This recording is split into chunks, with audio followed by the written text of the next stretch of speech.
no faltó, etcétera, etcétera, etcétera. ¿Sí? Listo, profe. Bueno, entonces empecemos.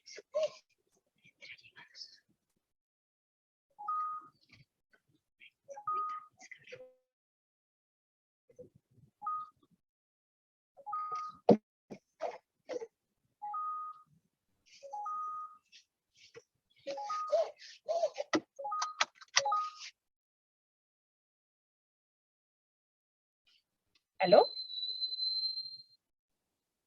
¿Leemos el caso, profe? Sí, señora.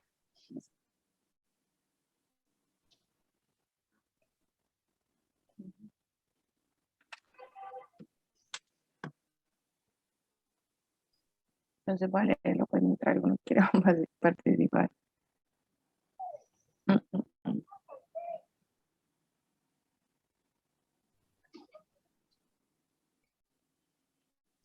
Listo.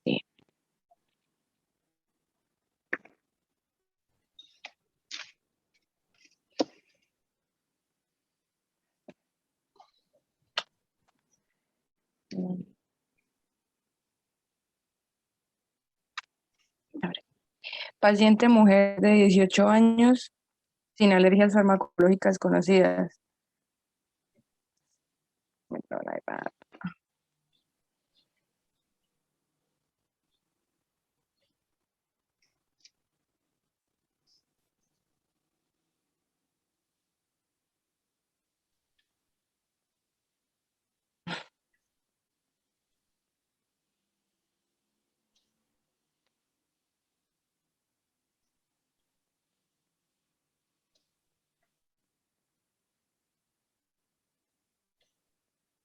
¿Aló?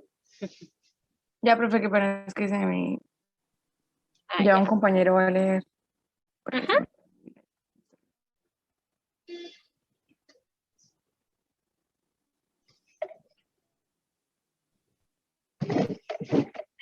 Por todos los huecos.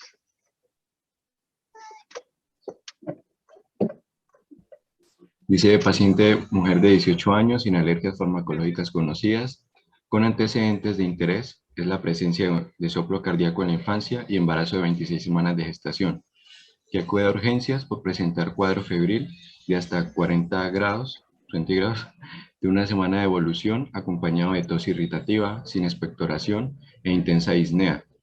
La paciente acudió a urgencias el día anterior siendo diagnosticado de síndrome febril de posible etiología vírica, acompañado de dificultad respiratoria, siendo tratado con antibioterapia y tratamiento broncodilatador. Los días previos de posiciones diarreicas sin productos patológicos. A su llegada a urgencias se observa una saturación de oxígeno del 94%, tensión arterial 111,46 milímetros de mercurio y 39,9 grados centígrados la temperatura. A la exploración física, taquicardia rítmica a 154 latidos por minuto, con galope presistólico y soplo mesosistólico mitral 2,4. Taquipnea con hipoventilación en base derecha y crepitantes bivasales. Ingurgitación venosa yugular y ras cutáneo pruriginoso en articulaciones distales de manos y pies con afectación interdigital. Abdomen, hepatomegalia de 2 traveses, útero grávido con altura uterina de 20 centímetros, movimientos fetales positivos, frecuencia cardíaca fetal 150, exploración neurológica y ORL normal. El electrocardiograma a su llegada muestra taquicardia sinusal con ligero descenso del ST en B5-B6, sin ondas T puntiagudas. La radiografía de tórax muestra edema pulmonar con cardiomegalia y presenta elevación de enzimas cardíacas con troponina máxima de 1,74 nanogramos por mililitro y mioglobina de 158 nanogramos por mililitro. El resto de las analíticas fueron normales, ligera leucocitosis con desviación derecha, con incremento de los neutrófilos.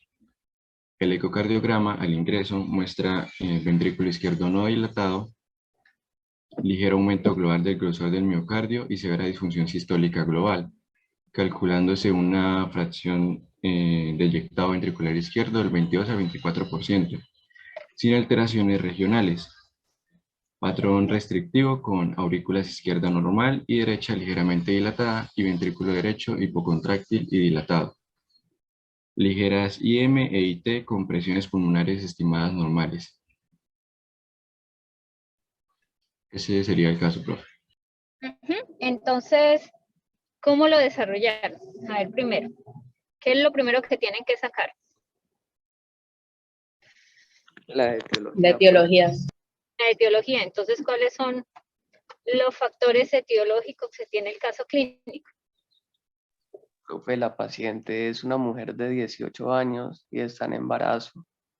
Entonces, lo que yo hice fue primero sacar la hiperplasia fisiológica de tipo hormonal debido al embarazo de las células del endometrio, porque se aumenta la proliferación de las Pero recuerden que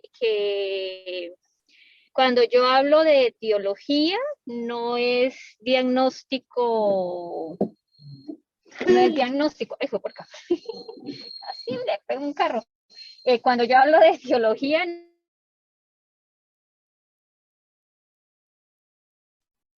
no es cuestión diagnóstica. No es, o sea, no es.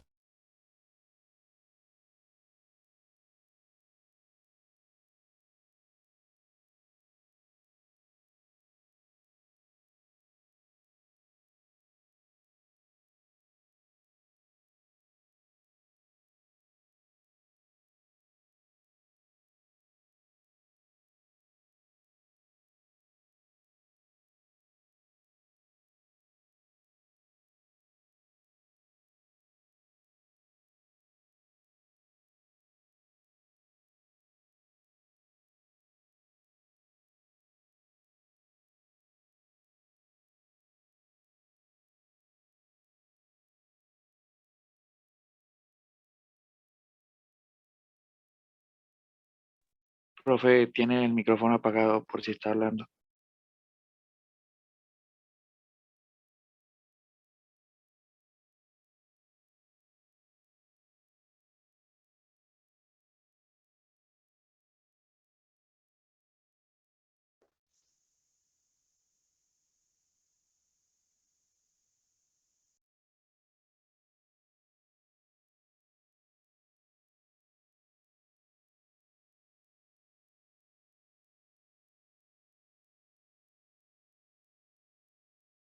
Diagnósticos. Profe, ¿O son diagnósticos previos, señora? hasta apenas se le escuchó, o sea, estaba silenciada. Sí, lo que pasa es que me había llamado la fiscal novena, que ayer tuve juicio, pensé que era que yo tenía juicio hoy también y ya casi me da un infarto. Bueno, sí. Y no, el juicio no es mío. Lo que les estaba diciendo con respecto a su compañero, cuando yo hablo de factores etiológicos, son diagnósticos establecidos. Entonces, ¿la hiperplasia es un diagnóstico solita? ¿Es un diagnóstico o es un cambio fisiopatológico? Es un cambio fisiopatológico. Fisiopatológico. Ahí la etiología Entonces, ¿cuál sería sería el diagnóstico etiológico? mujer embarazada de 26 semanas. Embarazo. Tiene Ustedes le infección pueden viral. poner solamente, sí. Ustedes le pueden poner, ay, madre, me perdí. Espéreme un momento porque estoy por aquí, yo nunca manejo por este lado. Esto, cuando uno pone, por lo menos, no hay necesidad de poner mujer embarazada porque ya sabemos que es una mujer. Bueno, por ser mujer no es un factor de riesgo a no ser de que esté metida en las edades límites, ¿no? Pero el embarazo sí es un factor de riesgo. Entonces, el primero sería embarazo. ¿Cuál sería el otro factor etiológico? Antecedentes de soplo cardíaco en infancia. Pero tiene un diagnóstico, porque es que soplo cardíaco tampoco me da un diagnóstico. La ¿Tiene infección un viral. diagnóstico de algo? No. Con respecto al soplo cardíaco, ¿tiene un diagnóstico de ese soplo cardíaco ahí en la historia?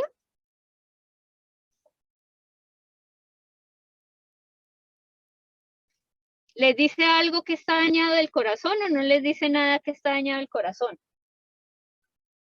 Pues habla que tiene las dos válvulas como dañadas, pero ella buscó el párrafo donde dice eso. Porque es que si tú me dices antecedente de soplo cardíaco, cuando ustedes vieron fisiología, ¿yo puedo tener un soplo cardíaco en la infancia fisiológico?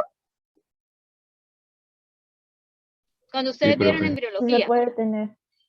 ¿Y cómo hago yo un soplo cardíaco fisiológico? ¿O cómo lo hago yo?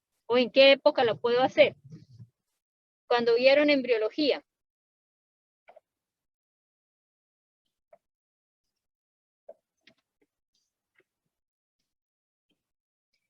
Normalmente mi corazón que tiene cuando soy vida fetal y cuando nazco ya no lo debe tener, entre comillas, El agujero oval. al agujero oval.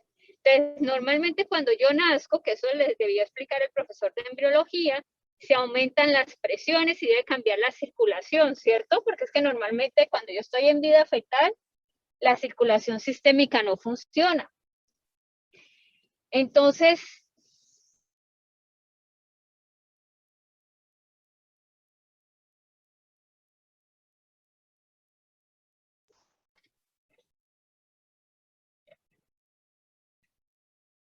¿qué le debe pasar al agujero oval? ¿Abrirse o cerrarse? Él se debe cerrar. Él se debe cerrar. Entonces, si no ¿será que puede quedar permeable o abierto? No, porque se mezclarían la sangre oxigenada con la no oxigenada. Sí, más o menos. Chicos, me esperan un momentico a tocar la puerta, no me vayan a colgar.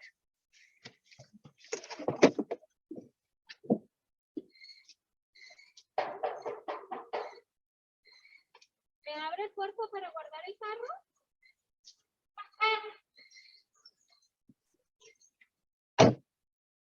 ¿Aló? ¿Será que yo lo puedo tener abierto o no?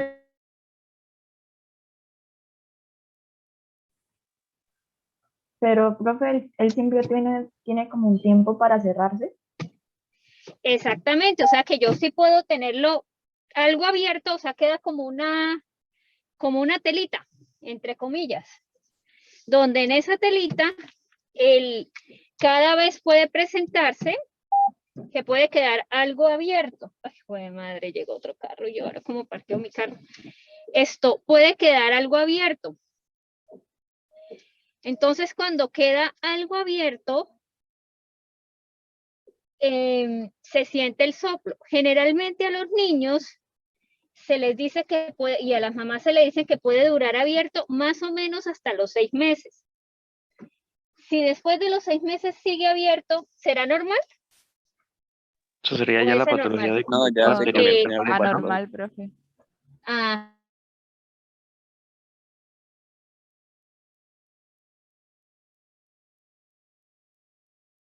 un espacio de 3x2 donde yo no soy capaz de parquear.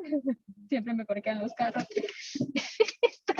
Espérenme un momento, chicos, porque aquí hago yo un choque y me voy yo aquí al lado de las tumbas.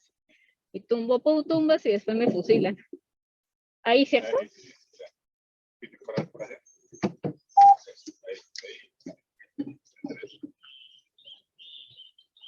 ¿Ese carro de quién es? ¿De Jefferson?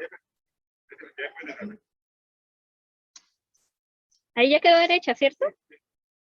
¿Me voy hacia atrás? ¿O lo dejo acá? No, si lo dejo acá. ¿Sí? No, dejémoslo aquí.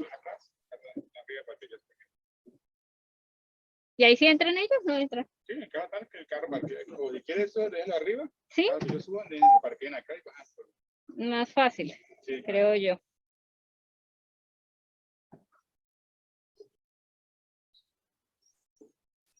Me estoy corriendo, me estoy yendo por otro lado.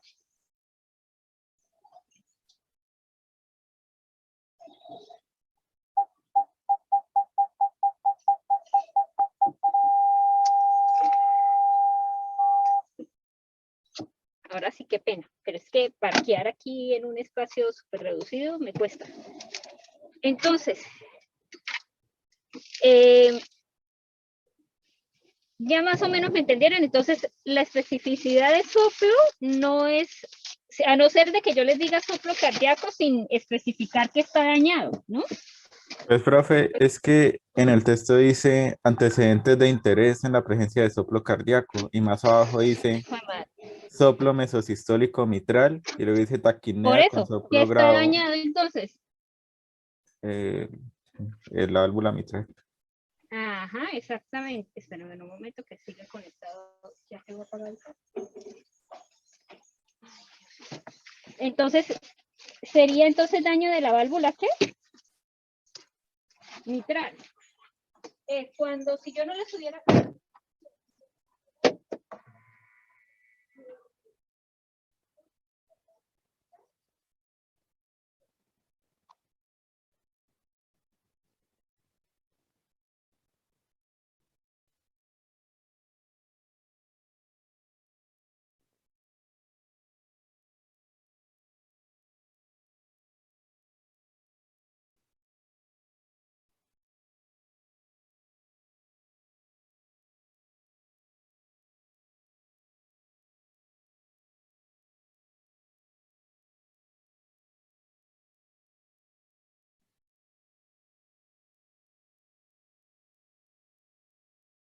¿No solo? ¿Y de qué es?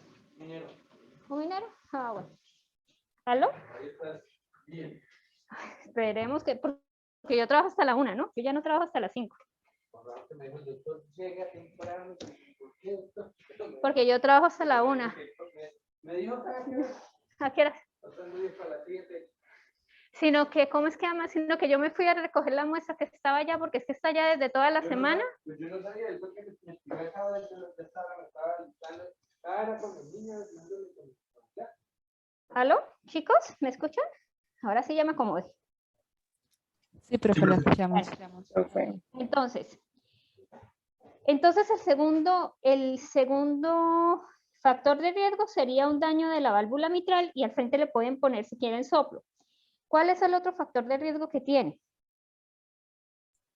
Inmunosupresión por el embarazo. Inmunosupresión por el embarazo. ¿Cuál es otro factor de riesgo que tiene? En el texto también decía que tenía síndrome febril con etiología única. No, porque por eso consulta. ¿Le hicieron diagnóstico de algo?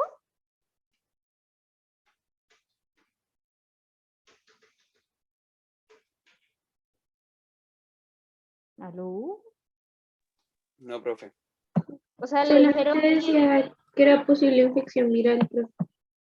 que era una posible infección viral. Entonces, sí podrían ponerme por lo menos infección viral previa, porque creo que ella consultó antes.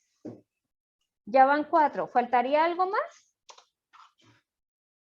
Que vean que tiene en el examen o en el caso clínico, que le hayan hecho diagnóstico de algo previo de...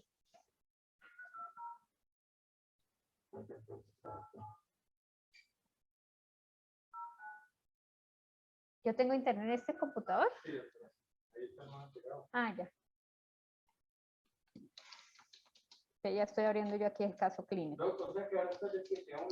Sí, porque él me puso ya todo el horario. Yo estoy toda la semana en ¿usted no ha visto el horario?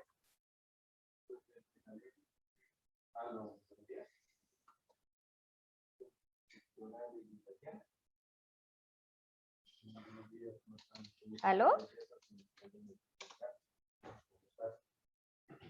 ¿Qué más le pondrían?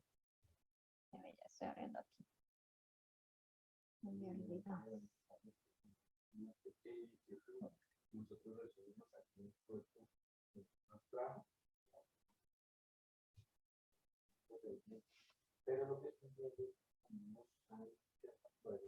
Yo creo que teológicamente no más. No más si no serían esas, ¿cierto? Bueno, recuerden que una de las cosas, porque les digo que el síndrome febril no, porque dice que ella, que acude a urgencias por un cuadro febril, o sea que el cuadro febril es anterior o es actual. Actual. Actual. Es actual. Es diferente si yo les hubiera puesto quien consultó 5 días antes por un cuadro febril que le inicia, que le hacen diagnóstico de tal cosa o de una infección urinaria, o entonces ahí no sería el factor de riesgo, sería la infección urinaria. El otro paréntesis, cuando yo hablo de por lo menos cuando yo le puse ahí antecedentes de interés soplo cardíaco en la infancia, y por ahí dice que tiene una alteración mitral, ¿eso para Profe. qué les ayuda, señor? Pero es que, digamos, en el síndrome febril decía que tenía como una semana de evolución, no sé si eso cuente. A no ser de que tú le hayas hecho un diagnóstico previo de algo. Ahí ¿Sí me hago dicen entender? que sí fue diagnosticada y que ahí Espérame, a mismo ver, que dice. vengo. Ta.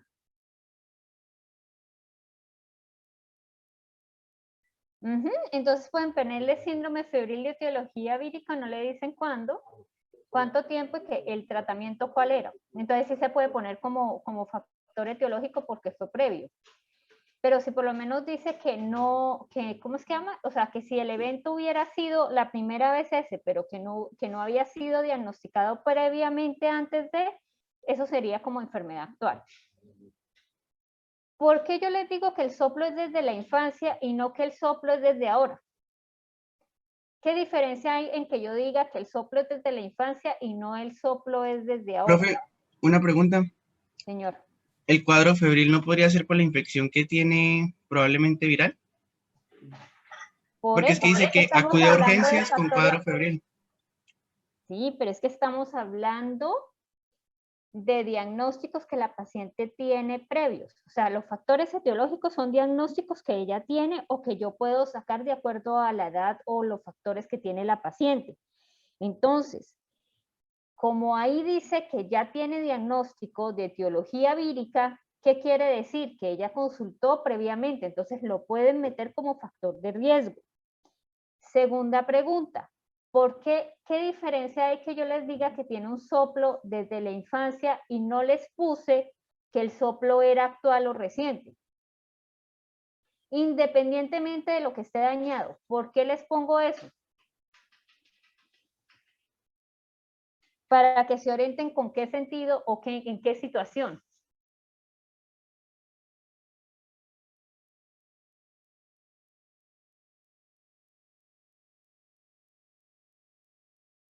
¿Qué tiene que ver con la, ya les digo con qué para que revise?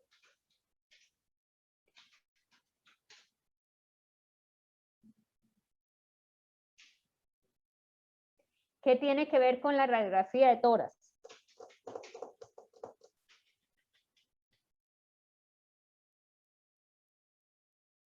Jóvenes, si no intervienen, paso yo a la clase, porque es que la idea de contestar el parcial no es que yo lo vaya a decir todo, porque es que es lo mismo de todo. Entonces, es hacer las aclaraciones que hay, porque en el parcial, pues, yo trato de mandarles la nota hoy en la tarde, no les fue muy bien tampoco. Entonces, es para que participen. O sea, la idea no es que yo me siente a hablar, porque para yo sentarme a hablar en el parcial, pues para esa gracia no hacemos las revisiones, ustedes presentan el parcial. Y yo les mando a ustedes, entre comillas, la contestación, pero yo nunca mando contestaciones de parciales. Entonces, ¿qué diferencia hay en que yo diga que tiene un soplo desde la infancia a un soplo desde cuando yo soy adulta en este momento, si estoy embarazada? ¿Por qué es la diferencia?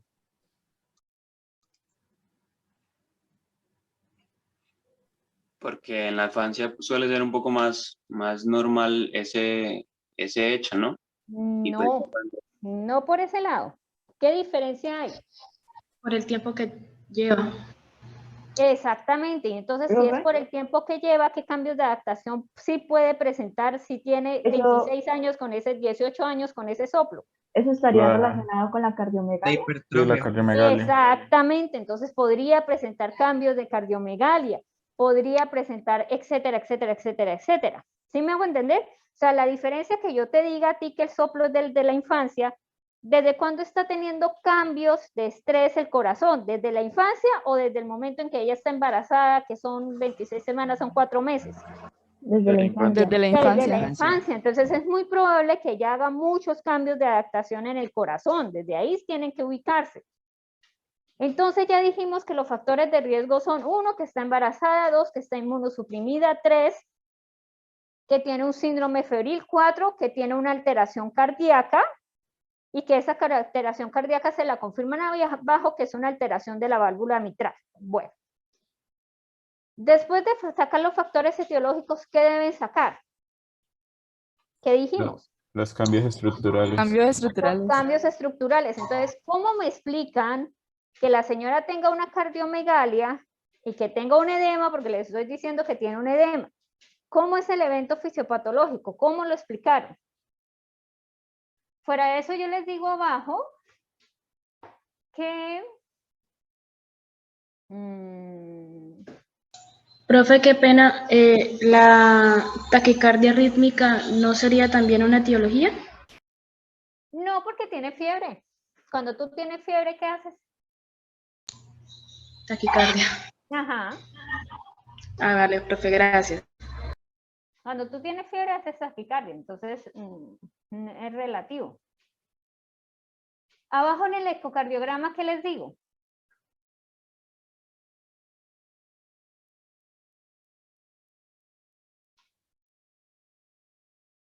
¿Qué tiene una Q en el corazón con el ecocardiograma? Una taquicardia sinusal con ligero descenso. No, en el Del ecocardiograma ST. dice que Aumenta el glucógeno. hay ecocardiograma. Entonces, si les estoy dando una pista ahí, ¿qué debían explicar en el evento fisiopatológico? Entonces, ¿qué mecanismo fisiopatológico hay y cómo lo explicar?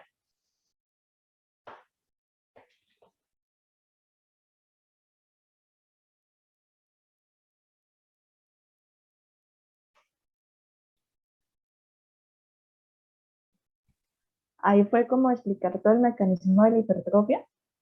Sí, ¿cómo lo explicaron? Profe, bueno, la hipertrofia como tal también podría ser porque la mujer está embarazada, ya que hay un aumento del gasto cardíaco, o eso no podría. Sí produce, pero ¿por qué pones primero eso? ¿Qué problema tiene ella primero previo de? Pues, profe, yo en hipertrofia y cardiomegalia y dificultad respiratoria puse que debido a que esta está embarazada, la frecuencia cardíaca estará ligeramente elevada. Pero sí, pero o sea, yo les digo una cosa, ¿qué fue primero? ¿Que tuviera un problema cardíaco en el corazón cuando estaba niña o que está embarazada? O sea, ¿ella lleva 18 años embarazada o tiene un problema desde niña? El soplo, profe. Tiene un problema. Por eso, o sea, que tiene un problema ¿desde qué? Desde niña. De la ¿Y qué infancia. le empeoró ese problema que tiene desde niña?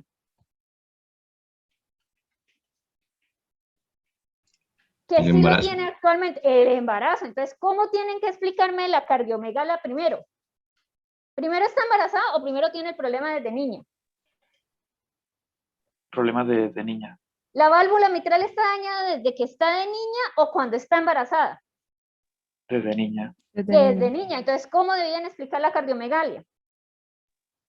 La predisposición por la unión de compartimentos por este soplo cardíaco y pues a partir de ahí ya explicar el mecanismo. No te entendí.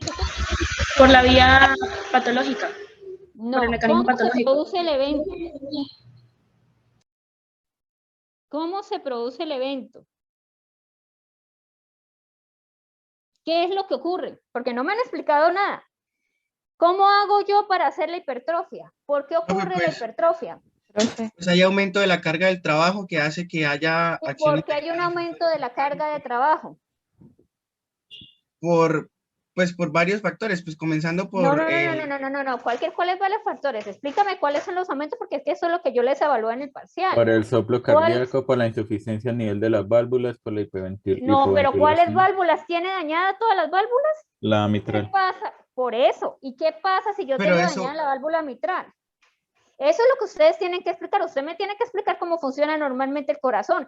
¿Qué pasa si yo tengo dañada la válvula mitral? Va a haber como Se disminuye una la compartimentos a combinar y de eyección. Disminuye la fracción de eyección. Ah, bueno, disminuyó la fracción de eyección. ¿Y qué pasó cuando disminuyó la fracción de eyección? Queda volumen residual en el, bueno, sí, sería en el ventrículo, en la aurícula izquierda. En la aurícula izquierda. ¿Y en dónde está la hipertrofia? En el ventrículo izquierdo. Ah, bueno, entonces la aurícula izquierda fue la que se hipertrofió.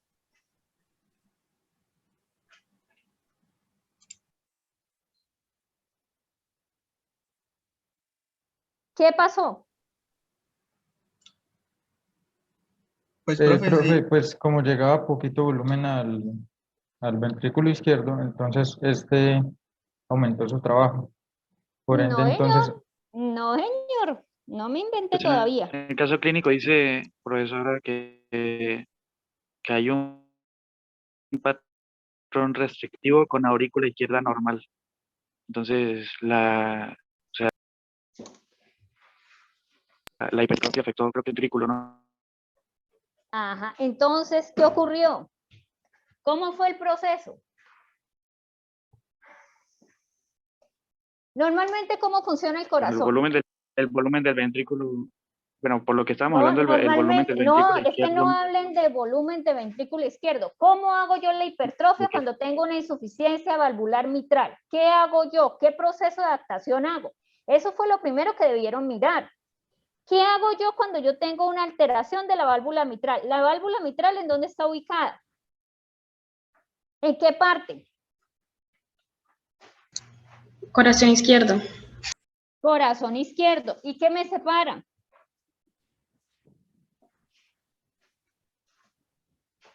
Aurícula izquierda, ventrículo izquierdo. ¿Y qué pasa si mi válvula, cuando yo hablo que la válvula es insuficiente, qué quiere decir? Que no se cierra o no se abre adecuadamente. Que no se cierra, no se abre Puede generar adecuadamente. remanentes. Si no se cierra y no se abre adecuadamente, ¿qué pasa?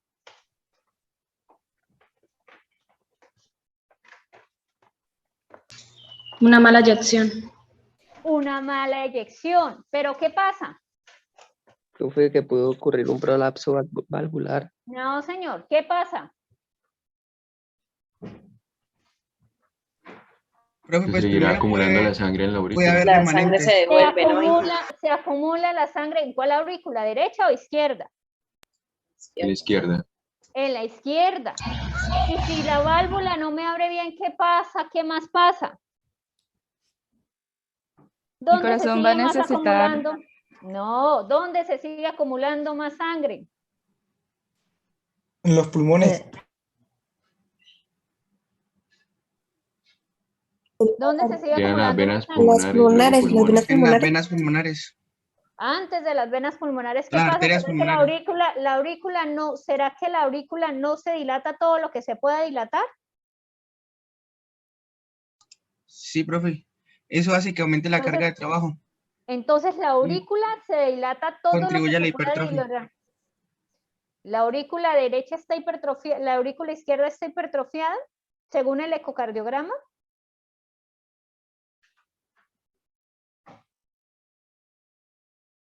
No, profe. No. Entonces, ¿qué pasa? ¿Quién es el que tiene problemas? ¿El lado ventrículo derecho izquierdo. o el lado izquierdo? Se la deja y le dices que la muestra está en la nevera. Señor. Pues tiene una falla ventricular derecha, porque dice que el ventrículo derecho está hipocontráctil. ¿Qué proceso de adaptación tiene el ventrículo derecho? Que ahí en el ecocardiograma lo dice.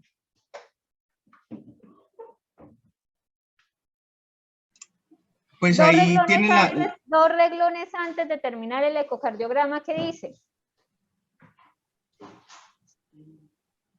Pues la alteración del grosor, profe, pues ahí ya es el mecanismo de hipertrofia. Por favor, lean dos renglones antes del ecocardiograma. Yo no leo nada ahí que diga hipertrofia. ¿Qué dice dos renglones antes en el espacio donde dice el ecocardiograma antes del punto? Pues lo de la elevación de las enzimas cardíacas. No, señor. Ecocardiograma. Ahí no dice nada de elevación de enzimas cardíacas. El ecocardiograma al ingreso muestra ventrículo izquierdo no dilatado. Ecocardiograma, dos renglones antes, doctor. Dos renglones antes del punto de donde dice normales. ¿Qué dice?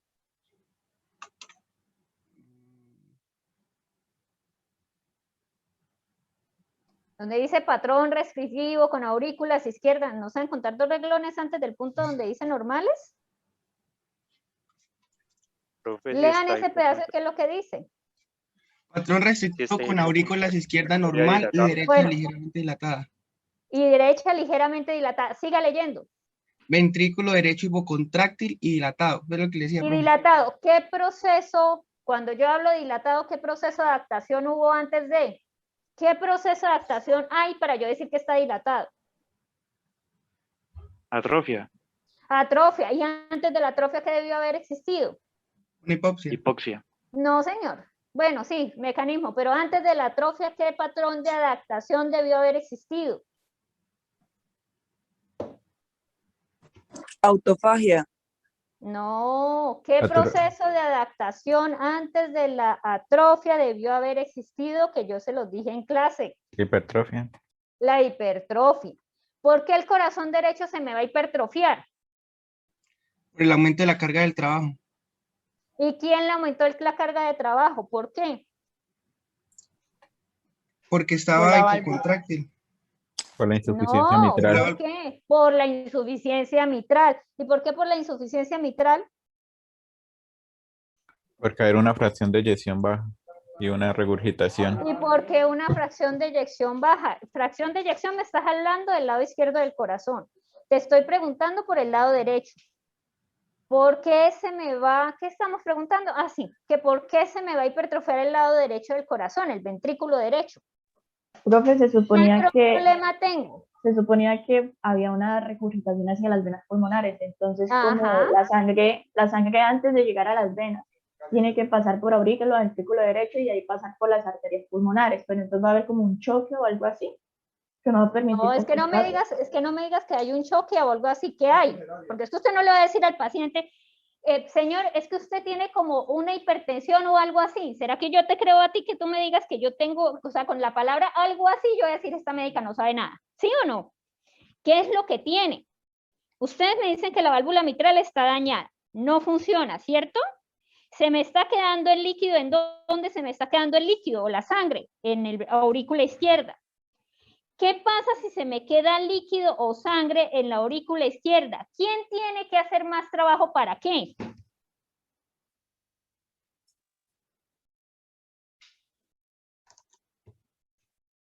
¿O nadie hace más trabajo? El ventrículo derecho. ¿Y por qué el ventrículo derecho tiene que hacer más trabajo? ¿Para qué tiene que hacer él más trabajo?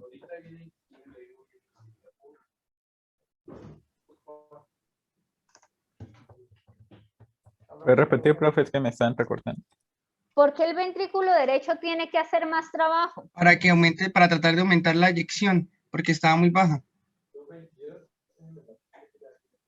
¿Pero será que usted le dice ventrículo derecho aumenta eyección? No, pues la sístole. Pero es que él va a aumentar la sístole, o sea, por la él sangre que le aumenta llega la de las sístole. venas, profe. ¿Por qué por la sangre que le llega de las venas? Si Va a acuérdense que ser yo mayor. tengo una válvula pulmonar que no me deja que se regrese la sangre. Si yo tengo una válvula que me deja regresar la sangre, estoy hablando de insuficiencia. Y en el caso clínico, yo no les estoy diciendo que la vena pulmonar, la válvula pulmonar tenga problemas. ¿Qué le toca hacer al pobre ventrículo?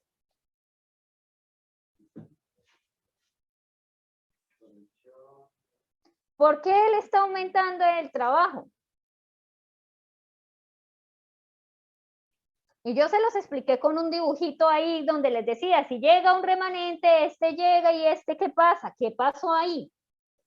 ¿Por qué el ventrículo le toca hacer más fuerza? ¿Será que la fuerza es porque aumenta la contracción cardíaca o la fuerza es porque le toca mandar lo mismo, pero hay un remanente en el torrente, en el sistema Por el vascular? remanente. Le toca mandar. El remanente. Por el remanente del sistema vascular. Entonces, si hay un remanente en el sistema vascular, ¿será que él le está aumentando el volumen en ese momento? Sí, claro. ¿A él se le aumentó el volumen? ¿A el ventrículo derecho se le aumentó el volumen? Si tengo el remanente en la parte pulmonar, ¿será que la parte derecha se le aumentó el volumen? No, de sanguíneo no.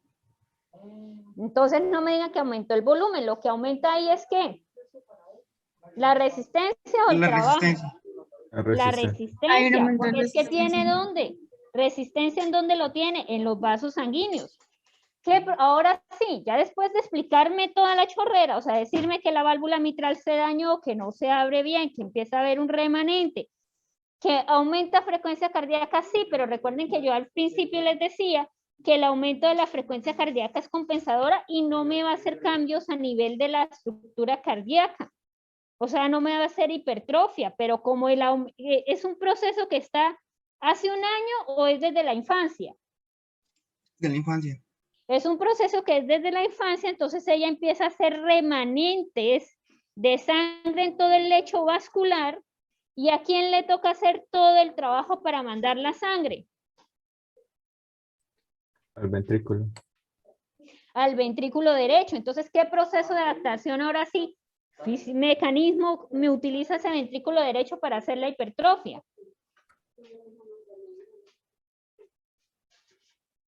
¿Qué proceso de adaptación?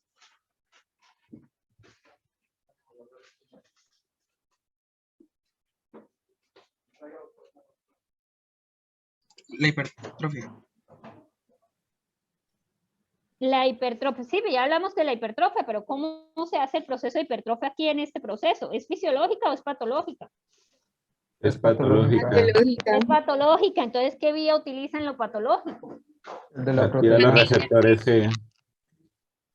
Entonces, esa parte me lo explicaban como los receptores C. ¿Qué pasó? ¿El ventrículo sigue hipertrofiado o está dilatado? ¿Qué les dice el ecocardiograma? Está dilatado. Que está dilatado. ¿Qué quiere decir cuando yo digo que es hipocontráctil? ¿Que se contrae bien, se contrae mucho o no se contrae nada? Que se contrae muy poco. Que se contrae muy poco. ¿Y por qué creen ustedes que se contrae muy poco? Y eso lo explicamos también. ¿Qué pasa cuando yo me contraigo muy poco? Me regreso para que me entiendan. ¿Qué pasa con la hipertrofia? Estoy hablando de la hipertrofia, ¿no? ¿Cómo llego yo de la hipertrofia a la atrofia? ¿Por qué hago atrofia? Por Que la debieron hipoxia. haberme explicar la diferencia, que yo se las expliqué, entre una hipertrofia fisiológica y entre una hipertrofia patológica que también tiene que ver con los vasos sanguíneos. ¿Qué diferencia hay entre una y la otra? Si ella es una hipertrofia patológica, ¿qué pasa con los vasos sanguíneos colaterales? ¿Tiene o no tiene?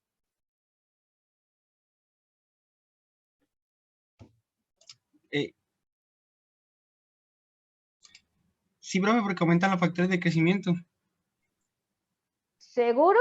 ¿Qué diferencia hay entre los vasos sanguíneos de una paciente que... Entonces, un paciente hipertrofiado patológico es igual que un paciente hipertrofiado fisiológico. No. ¿Cuál es la diferencia? Perdón, entendía que era la fisiológica. No, en este caso sí, claro. ¿Cuál es la diferencia?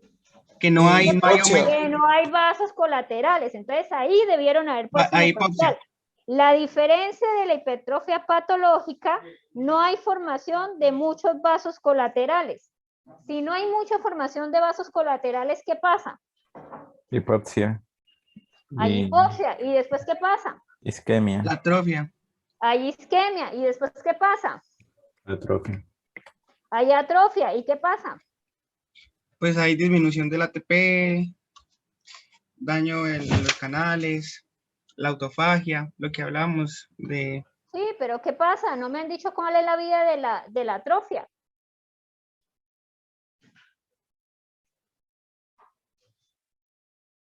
¿Cuál es la vía de la atrofia?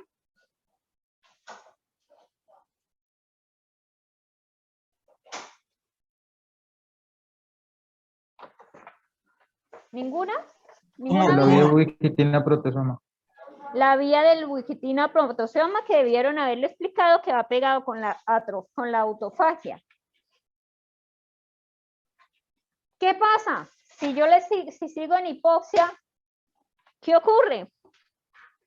Porque dice que el ventrículo está dilatado. ¿Qué está ocurriendo ahí también? ¿Qué más ocurre? Ay, sí, un tricitico, pero muy poquito. Muy poquito. Sí.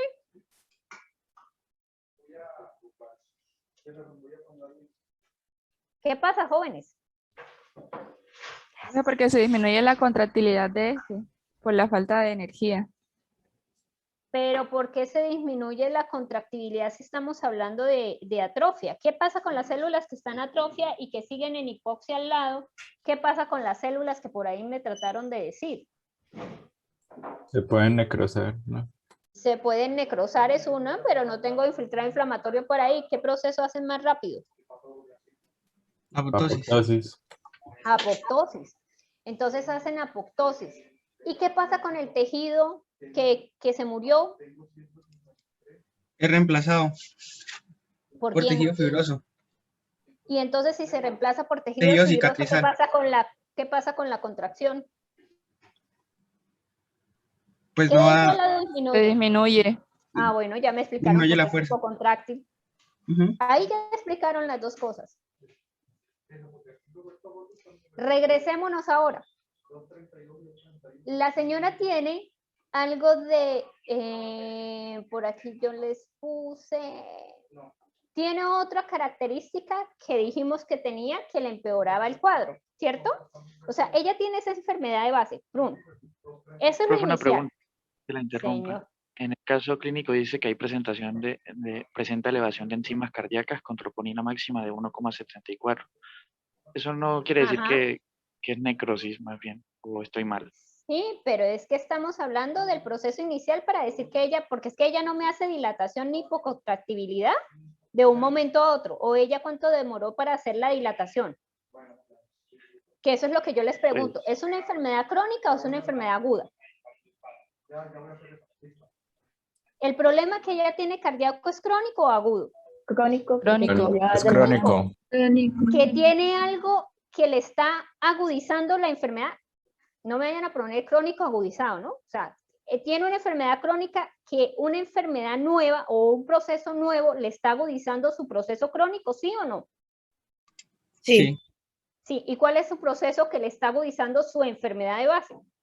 Una posible infección, profe, por eso se da. Bueno, uno es la infección, ¿cuál otro? El embarazo. El embarazo. ¿Sí? Entonces, por eso es que ustedes tienen que mirar, y por eso yo les puse, y cuando les expliqué el parcial les dije, ustedes tienen que, generalmente en los antecedentes uno tiene que determinar cuáles son los antecedentes que son crónicos, o sea, que me designan que la señora tiene un problema de hace mucho tiempo, y algo que está presentando ahorita agudo. ¿Sí? Entonces ustedes mismos me dijeron, tiene un soplo desde la infancia. Yo sí, tiene un soplo desde la infancia, pero es que la palabra soplo no te dice a ti nada. Si tú sigues leyendo, te dice que tiene un daño de la válvula mitral. Pero el daño de la válvula mitral nunca se hace de una vez. Un daño en las válvulas generalmente es algo crónico. Si tiene un soplo y te dice que tiene un daño severo en la glándula mitral, que por ahí dice que el ganglio casi es 4, el daño en la válvula mitral es 2/4. Generalmente el embarazo no te va a causar un daño de la válvula mitral, a no ser de que la señora tenga una fiebre reumática, pero en el cuadro clínico yo no les puse nada característico de fiebre reumática. ¿Sí me hago entender?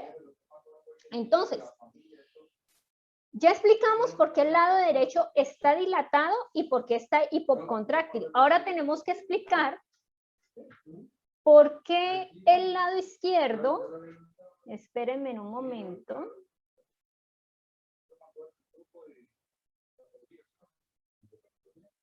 El lado izquierdo dice que no está dilatado, pero presenta un ligero aumento del grosor del miocardio. Cuando yo digo que tiene un ligero aumento del grosor del miocardio, ¿qué quiere decir del lado izquierdo? ¿Qué proceso está sufriendo?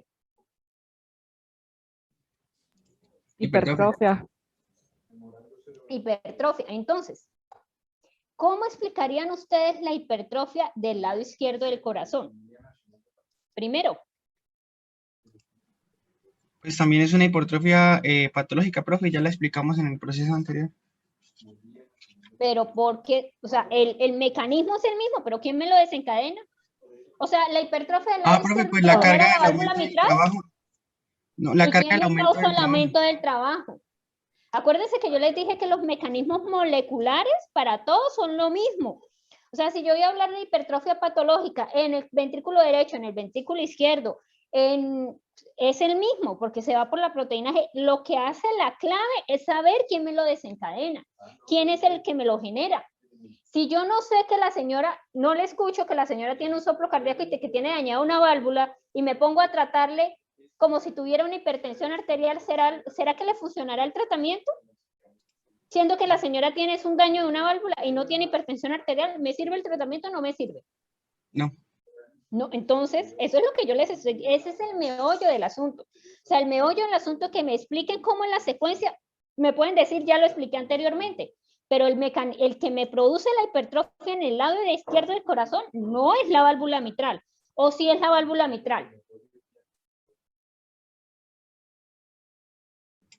No, no. ¿Sí o no? O de No, pronto, no. sí. Pues Con el ahí tiempo de tiene que pronto haber, por el aumento de la carga de trabajo, es el que genera la hipertrofia, y el aumento de la carga del trabajo, pues tiene que ser. Recuerden que ahí les dice que hay un ligero aumento.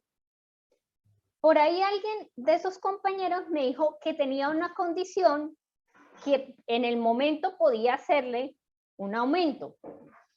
¿Qué condición puede hacerle que ella me haga transitoriamente una hipertrofia del lado izquierdo del corazón? Que es una condición que ella tiene específica. ¿El embarazo? El embarazo. ¿Y por qué el embarazo? Sin saber mucho del embarazo. ¿Qué me genera el embarazo?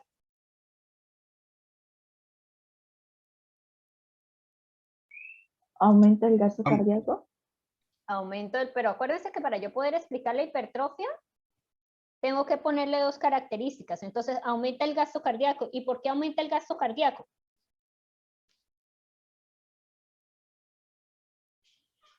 Porque por medio de la circulación placentaria también le llega al bebé. Entonces, pues aumenta el gasto cardíaco de la madre. Entonces, hay aumento del trabajo y también, ¿qué hay? ¿Qué aumenta también? Porque es que si tú aumentas el gasto cardíaco, también tienes que aumentar otra cosa para que puedas compensar el gasto cardíaco. Que va ahí pegadito. ¿El gasto cardíaco yo lo puedo aumentar sin volumen? No, debe aumentar también el volumen. O sea, el gasto cardíaco va pegadito con volumen. Si el volumen disminuye, ¿qué pasa con el gasto cardíaco?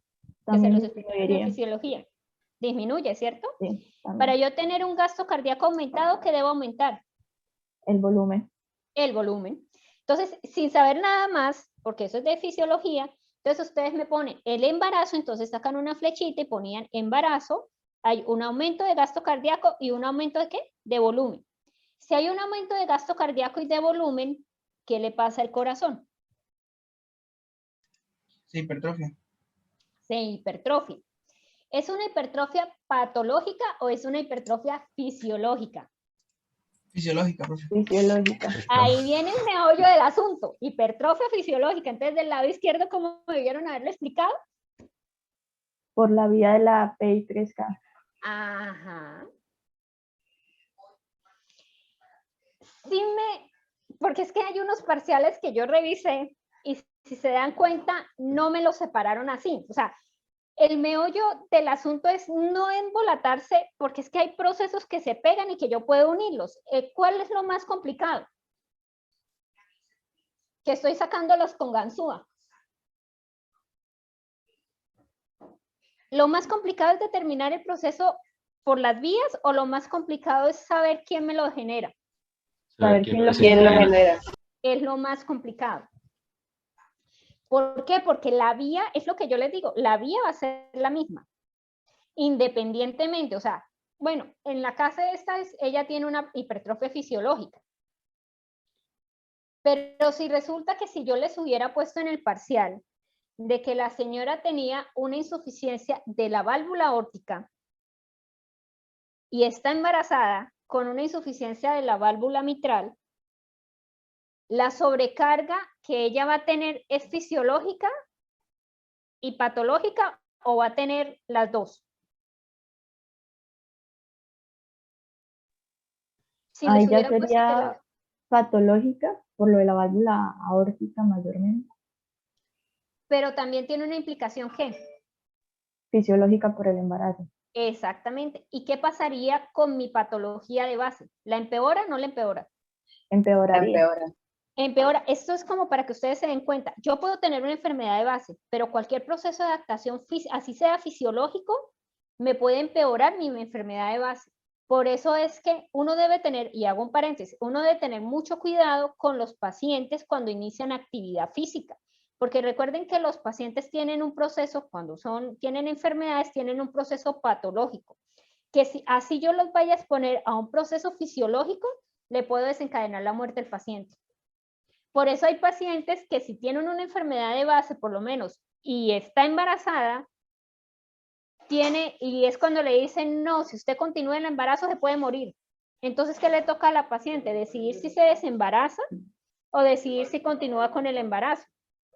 Porque como tiene una enfermedad de base, el proceso fisiológico, ¿qué le va a hacer? Se va a comportar como algo malo, no se va a comportar como algo bueno porque él tiene una enfermedad de base. Esa hipertrofia fisiológica que estamos hablando del lado izquierdo, que es normal, del corazón, ¿dónde también lo va a tener? ¿En qué otro órgano va a tener una hipertrofia fisiológica? Ahora sí, el que me había dicho por ahí, la etiología como hipertrofia, etcétera, etcétera, etcétera.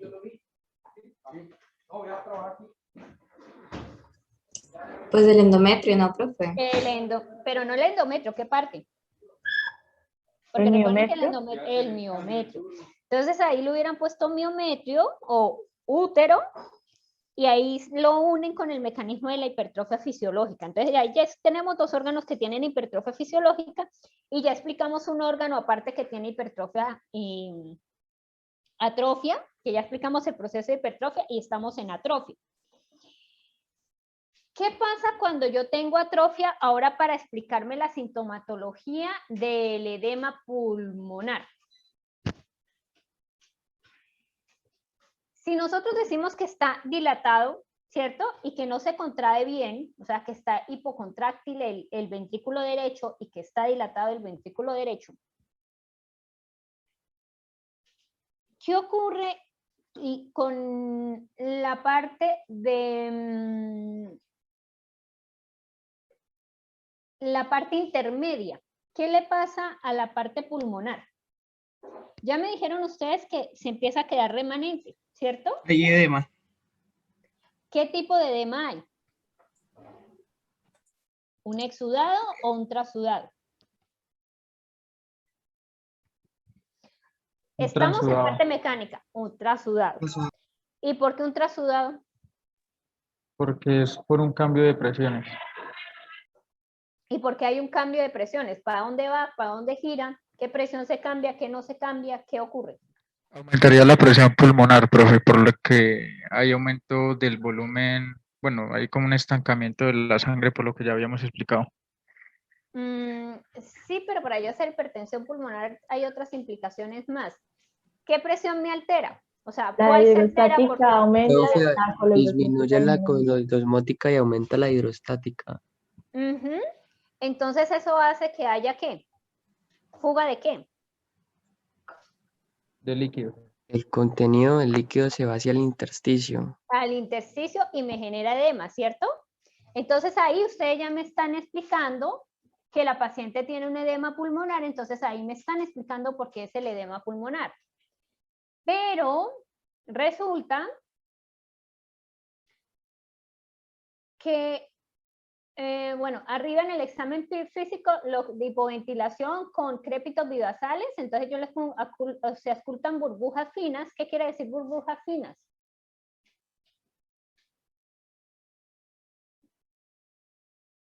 ¿Cuándo puedo yo tener burbujas? Cuando tengo ¿qué? Que ya me lo dijeron que lo tenía. ¿Transudado? Sí, pero la filtración en el espacio intersticial. ¿Cómo se llama? ¿Cómo se llama tener filtración en el espacio intersticial?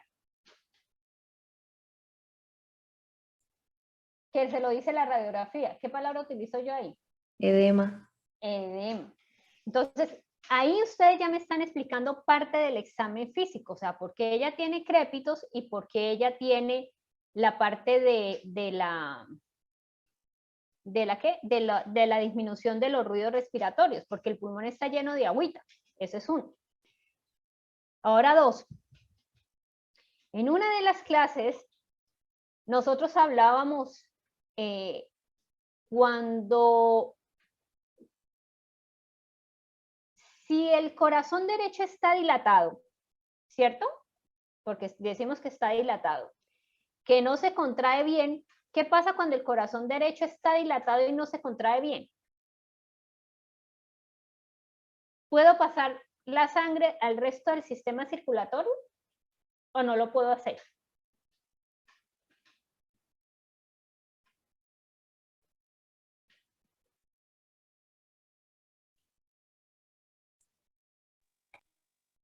No, profe.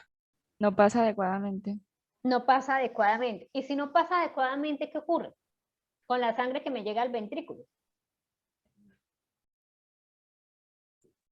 Queda remanente y puede Sería haber disminuida. regurgitación. Queda remanente. ¿Y ese remanente a dónde se va a expresar? En el ventrículo, en la aurícula y puede llegar hasta las venas cava. Bueno, y si llega a la vena cava, ¿qué pasa con la vena cava? Si me queda remanente en la La vena cava. regurgitación, pues sigue aumentando el remanente, o sea, se sigue acumulando. Y esa acumulación de ese remanente, ¿en dónde se expresa? O sea, ¿qué me va a hacer? En la ¿Se me queda regurgitación venosa remanente? yugular. Bueno, ingurgitación venosa yugular es una, pero las venas cavas, ¿para dónde van? Hacia el hígado, profe, también allá Hacia la el hígado. hepatomegalia La también hepatomegalia y se la... explica con ese proceso. Ajá. Y la hepatomegalia sería un proceso de inflamatorio, ¿Por qué inflamatorio? ¿Y por por qué no la, de edema? bueno, no sé, pues porque se está tapando el flujo sanguíneo. Y si se tapa el flujo sanguíneo, ¿qué se va a extravasar? Ah, bueno, sí, el líquido, olvídalo. Ajá. Si se, a ver, hagamos el ejercicio y no me diga que lo olvide, porque después para la otra parcial no me lo contestan bien. Si ustedes me dicen que el remanente se queda, ¿cierto? Y se me queda en las cavas. Se queda todo el lecho venoso. Si se queda en las cavas, baja y se comunica con la parte de la porta. La porta, ¿ustedes recuerdan la histología? Cuando hablábamos de histología, la parte del hígado. ¿Quién forma la porta o quién ayuda a formar la porta? ¿La porta es la unión de quiénes? ¿O la porta recibe la sangre de quién? ¿De qué lado? ¿O de qué estructura? ¿O de qué vena?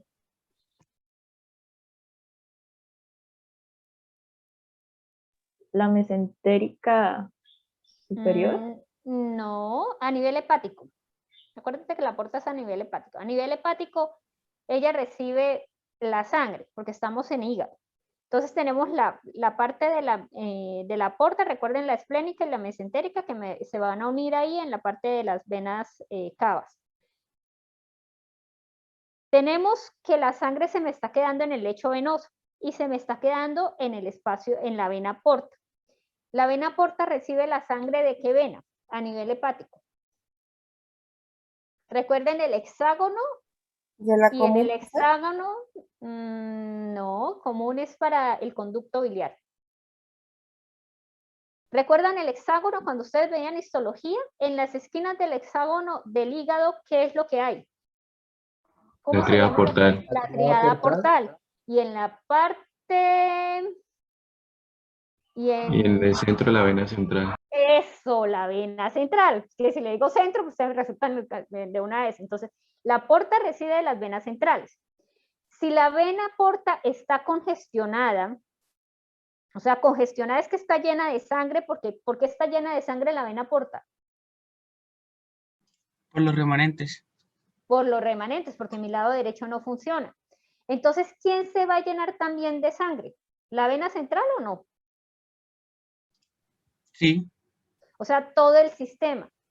Si queda remanente en la vena cava, en la vena porta, en la vena central, en la esplénica, en la mesentérica, o sea, en todo el lecho venoso, ¿por qué yo hago edema?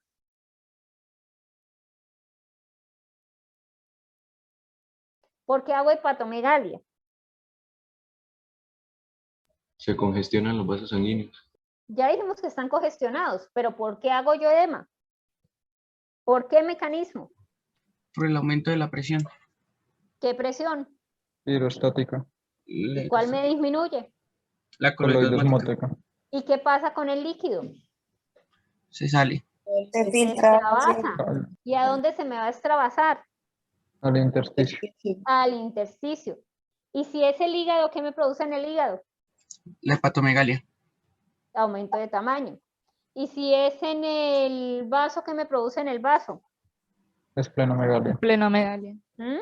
Entonces, si ustedes se dan cuenta, por mecanismo, la hepatomegalia es por un proceso ¿de qué? De edema.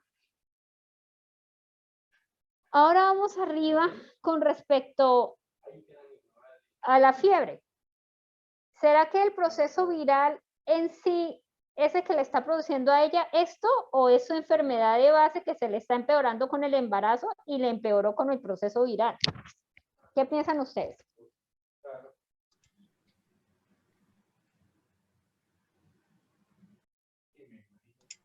Profe, ¿La que le segunda, empeoró profe? con el embarazo. Yo creo que le empeoró con el proceso viral. Por eso el cuadro febril es tan constante y tan alto.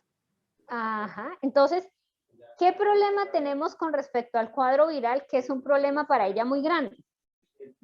Ahora para explicar lo de las transaminasas. Tiene las transaminasas elevadas, ¿cierto? Sí, profe. Sí. ¿Qué tiene en el pulmón? Edema. ¿Qué dijimos que edema? ¿Qué pasa con la oxigenación? ¿Aumenta, disminuye o queda igual? Disminuye. Disminuye. ¿Qué pasa cuando yo tengo fiebre?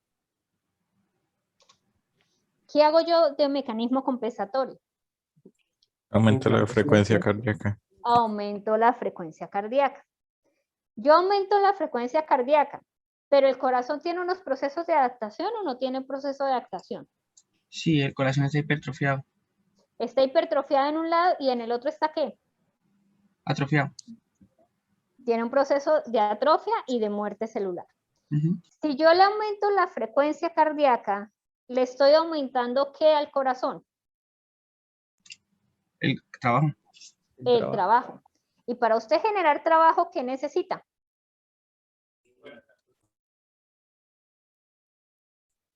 Más energía, oxígeno. Más volumen y Más energía. Más volumen y más energía. Eso es uno. Entonces tengan ese concepto ahí en ese ladito, ¿cierto? Con ella tenemos un problema. Con ella tenemos el problema de que uno, pues, está ligeramente aumentado el del lado izquierdo del corazón, pero el lado derecho del corazón funciona. ¿Le funciona normal? No, normal no. Normal no le funciona, o sea, le funciona a medias.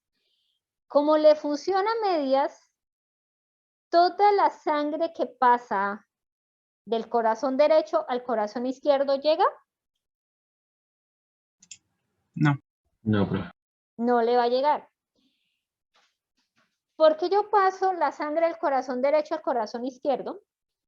¿Para qué? Oxigenar. Para oxigenarlas. Para oxigenarse. ¿Y ella podrá hacerme la oxigenación normal? No, por el edema. No, profe. Por el edema. Entonces, ¿qué pasa cuando ella manda la sangre del ventrículo izquierdo al resto de la economía corporal? ¿Va a mandar sangre oxigenada o sangre con poco oxígeno? Poco oxígeno. Poco oxígeno. Y tiene un volumen de gasto cardíaco o una fracción de eyección muy baja.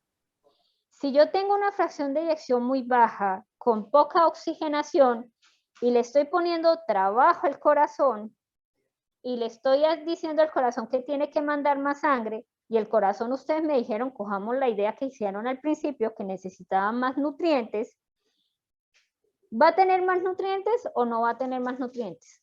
No. No tiene nutrientes. ¿El corazón previamente estaba en hipoxia o no estaba en hipoxia? Sí, en hipoxia.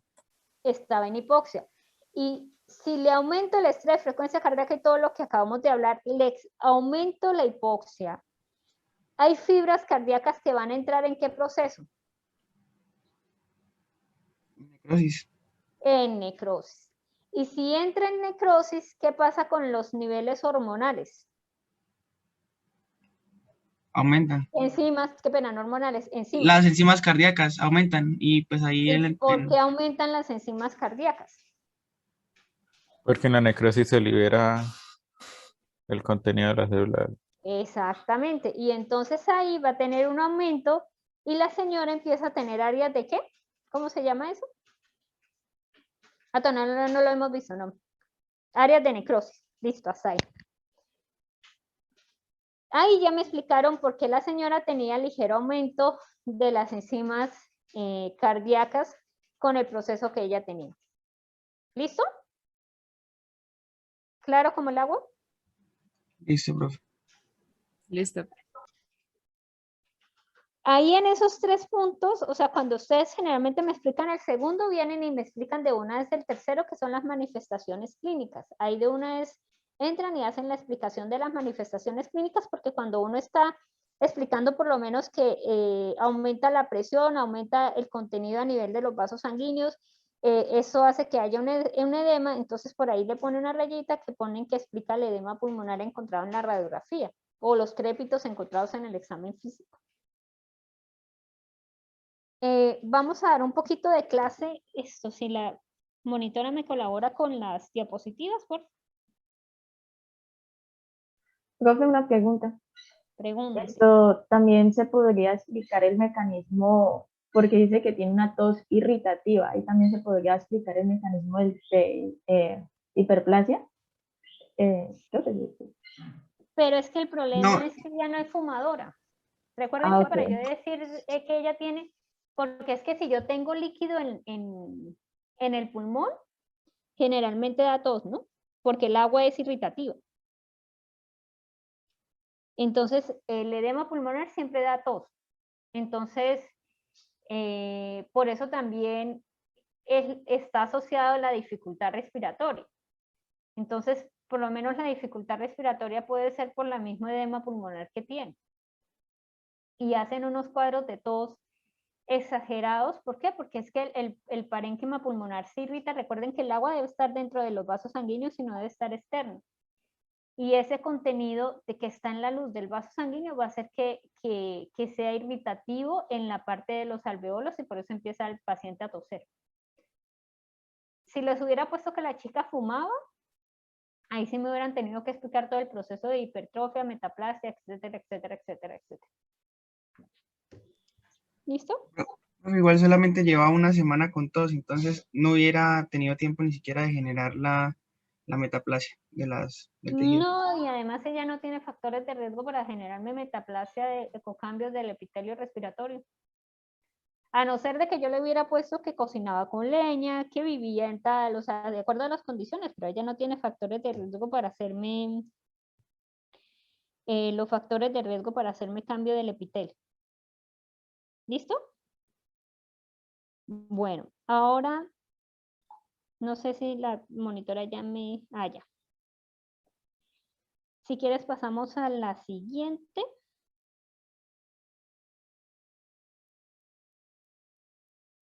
Bueno, esto ya lo habíamos hablado, un recordero, y recuerden que estamos viendo el capítulo de inflamación aguda y crónica. Recuerden que la inflamación aguda es de inicio rápido, generalmente dura hasta 24, en algunos libros hablan de 48 horas, pero es la que dura, la que inicia todo el proceso. Lo ideal es que la inflamación aguda sea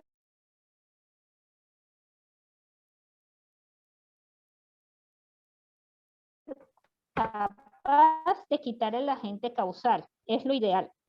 Si no es capaz de quitar el agente,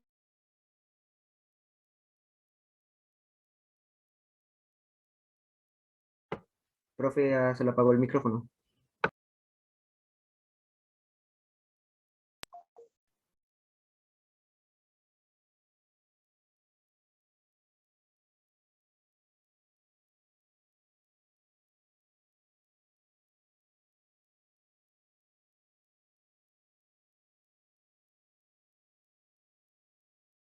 se pudiera detener en la inflamación aguda. ¿Por qué creen ustedes que lo ideal es que se profe, detenga la inflamación? no se escuchó nada de lo que dijo. No, es que me llamaron, entonces no había hablado nada. Por eso les hago la pregunta, ¿por qué creen ustedes que lo ideal es que el proceso inflamatorio se detenga en la fase aguda y no progrese? De acuerdo a lo que leyeron. ¿Por qué? Que puede producir daños, puede producir una inmunopatogenia. ¿Una qué? No le entendí. Inmunopatogenia, creo. No, esa palabra no me la inventen. Esa palabra no existe. O sea, si la inflamación aguda corteza crónica podría estar dañando todos los factores que se liberan podrían dañar los tejidos adyacentes. Una es por eso, porque lo ideal es que la inflamación aguda, entre comillas, genera menos daño que la inflamación crónica. La inflamación crónica y la inflamación granulomatosa, como son procesos de larga data, entre comillas, son procesos que me van a dañar el tejido. Entonces, ese tejido va a ser en algunas ocasiones reemplazado por tejido fibroso o por tejido cicatrizal. Entonces, va a hacer que la arquitectura del tejido se pierda. Entonces, por eso es que lo ideal es que todos los procesos se detengan en la inflamación aguda. Lo ideal, que se detengan en la inflamación aguda. Pero generalmente la inflamación aguda, por lo corto, por los agentes causales, no es capaz de detenerla, entonces siempre voy a hacer una progresión. Siguiente diapositiva.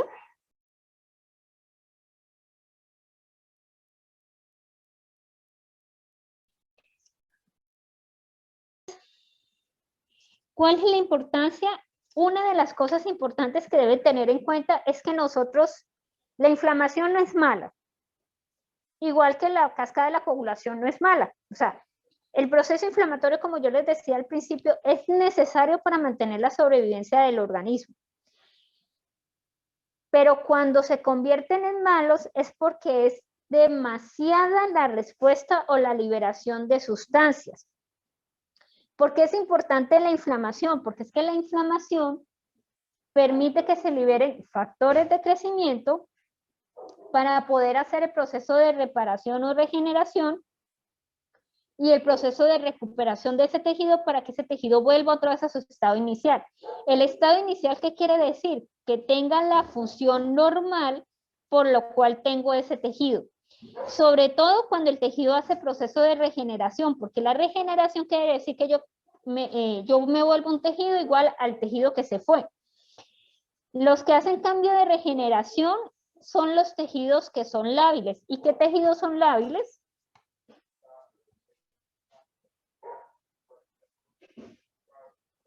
¿Qué tejidos son lábiles? Epitelios.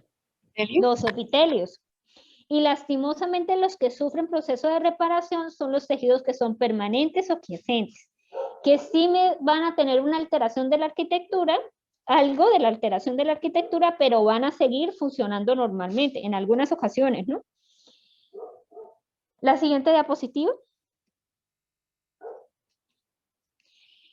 Entonces ustedes tienen en esta diapositiva gráfica muy rápido qué es el proceso. Entonces recuerden que la inflamación aguda tienen unos componentes. Estos componentes son la parte de los vasos sanguíneos que interviene para hacer una alteración del flujo sanguíneo. Hay extravasación de proteínas. Recuerden que es diferente al trasudado. Aquí esta extravasación de proteínas lo que ocurre es una contracción de las células endoteliales que más adelante lo vamos a ver. Hay migración de células inflamatorias, principalmente neutrófilos, eosinófilos, mastocitos, basófilos que hacen parte del componente agudo. Y también tenemos la liberación de varios complejos que ayudan a la amplificación de la respuesta. Una de las cosas que deben tener claro es que la respuesta inflamatoria siempre es amplificada. Nunca un macrófago solito va a ser capaz de destruir una bacteria. Nunca un linfocito. Lo que ellos saben es que si llaman a bastantes células inflamatorias que intervengan en el proceso, va a ser mucho más rápida la resolución de la resolución del proceso que me está causando y la reparación del tejido. La siguiente diapositiva.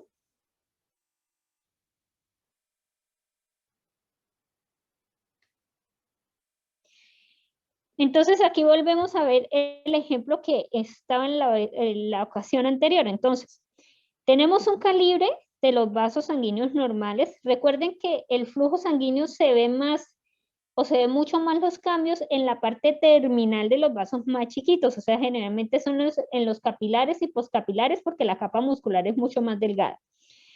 Entonces, si resulta que yo tengo una lesión que me hace que mi célula endotelial libere prostaglandinas y que libere otras sustancias como factor de necrosis tumoral, etcétera, eso va a permitir que las células endoteliales pierdan su polaridad, me permite que las células inflamatorias se me peguen al epitelio y permite un paso del líquido o de las sustancias o de las células del espacio intersticial al extracelular, y esto me va a permitir que se haya una formación de un edema, que es lo que nosotros llamamos como exudado. La siguiente.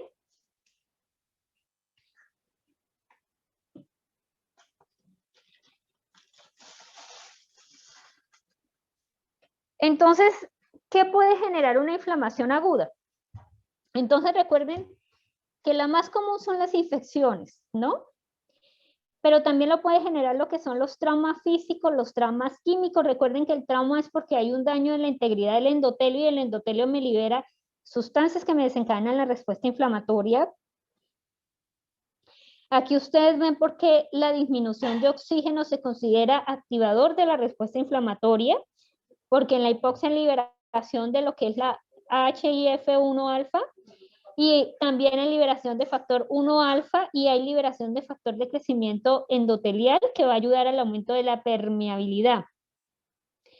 Los cuerpos extraños también me generan una respuesta inflamatoria. Hago un paréntesis en las infecciones. Recuerden que esta respuesta depende de si el agente causal es bacteria, virus, etcétera, porque cada célula va a intervenir. Por lo menos si son bacterias, ustedes ya están viendo que los que más se activan con las bacterias son los neutrófilos. Si son virales son los linfocitos, y si son hongos, en muchas ocasiones son lo que son las células gigantes multinucleadas.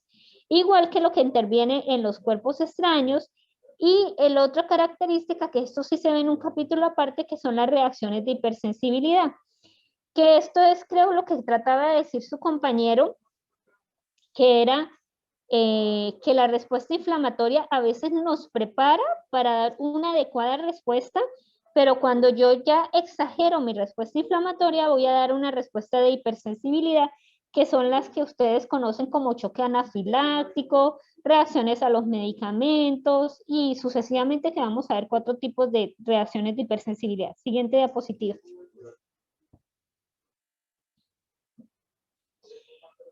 Entonces, otra vez, ¿cuál es la característica del exudado? Cuando ustedes pasen a clínica ya les van a dar valores, ¿no?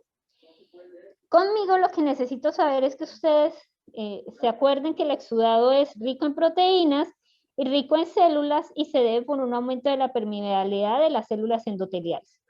Que en el trasudado lo que yo voy a encontrar es ausencia de proteínas, ausencia de células, y esto se debe por una alteración de presiones. Y que la pus es un exudado, pero donde yo voy a encontrar muchas células necróticas y células y colonias bacterianas. Siguiente. Entonces, en esta gráfica volvemos otra vez a repetir lo que hicimos anteriormente. Aquí ustedes tienen un vaso en la primera, un vaso sanguíneo normal. En la segunda vemos el proceso de trasudado, que si ustedes se dan cuenta, la célula endotelial está pegadita una con otra, o sea que siguen con las uniones celulares, pero el problema es que se me va a disminuir la presión coloidosmótica y se me va a aumentar la presión hidrostática. ¿Qué condiciones, si en esta gráfica ustedes tienen, qué condiciones van a hacer que se me disminuya la presión coloidosmótica? Por lo menos que yo no consuma proteínas, que no las produzca, porque yo las puedo consumir, pero no producir, sobre todo cuando tengo una cirrosis hepática, que elimine las proteínas cuando tengo problemas renales. Esos generalmente son los que hacen que se me disminuya la producción de proteínas.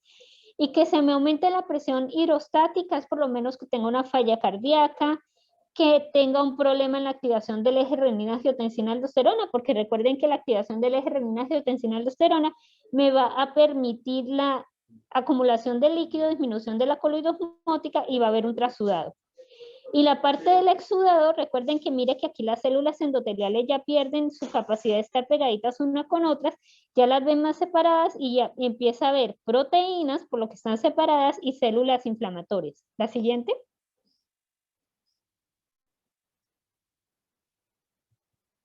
¿Qué pasa? Pues hay unos cambios que son rápidos y unos cambios que son un poquito más lentos. Y uno de los cambios más rápidos o que pasa más rápido es el cambio vascular, ¿no? En el segundo ítem, ahí me quedó mal. Primero viene una vasoconstricción y luego viene una vasodilatación. Recuerden que cuando hay daño, cuando yo hablo de respuesta inflamatoria, la respuesta inflamatoria va pegadita con la cascada de la coagulación, o sea que nosotros hacemos los dos procesos pegados. No quiere decir que yo hago primero inflamación y que luego, después al final, yo hago cascada de la coagulación. ¿Por qué se hacen las dos cosas pegadas? Porque es que yo necesito arreglar el vaso sanguíneo, que se me active todos los factores de la cascada de la coagulación para poder hacer la reparación del tejido. Por eso las dos cositas vienen pegadas. Entonces, ¿por qué dice que es de inicio rápido? Porque uno de los que primero se lesiona son las células endoteliales. Y cuando se lesionan las células endoteliales, lo primero que liberan es la endotelina. La endotelina, ¿qué efecto tiene en el vaso sanguíneo? ¿Vasodilatador o vasoconstrictor? Vasoconstrictor. Vasoconstrictor. Vasoconstrictor. Entonces, como la célula endotelial se daña y lo primero que libera es endotelina, entonces hago una vasoconstricción. Pero esa vasoconstricción también viene pegadito por algo más. ¿Por qué creen ustedes que yo hago primero una vasoconstricción? ¿Qué necesito yo hacer? ¿Qué tiene que ver con la polaridad de la célula endotelial?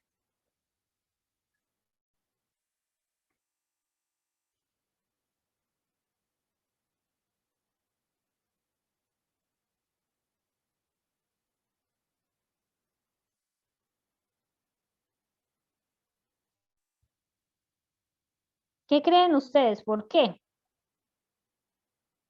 ¿Ninguno? Profe, la pregunta es ¿por qué se da la vasoconstricción? Sí, ¿por qué necesito hacer primero la vasoconstricción?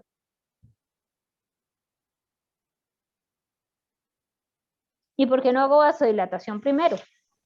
Por la coagulación, por la cascada, tendría que ver algo ahí. Para reducir el flujo sanguíneo. Sí, pero ¿para qué lo necesito? O sea, ¿para qué yo hago una vasoconstricción y no hago primero la vasodilatación? Porque la vasoconstricción es momentánea, la vasoconstricción no me dura todo el tiempo. ¿Por qué hago yo primero una vasoconstricción? Sí, ¿y por qué es poner los receptores? Por ahí va. Para que las células inmunitarias se vuelvan al endotelio. ¿Y cómo se llama eso? Marginación. Ajá. Entonces, yo hago esa pequeña vasoconstricción porque todo depende, es de la polaridad, por eso les decía que dependía de la polaridad de la célula endotelial. Recuerden que en una clase yo les decía y les explicaba que el flujo sanguíneo es ¿qué? ¿Turbulento o laminar? Laminar. Laminar. ¿Y por qué es laminar? ¿Y por qué no es turbulento?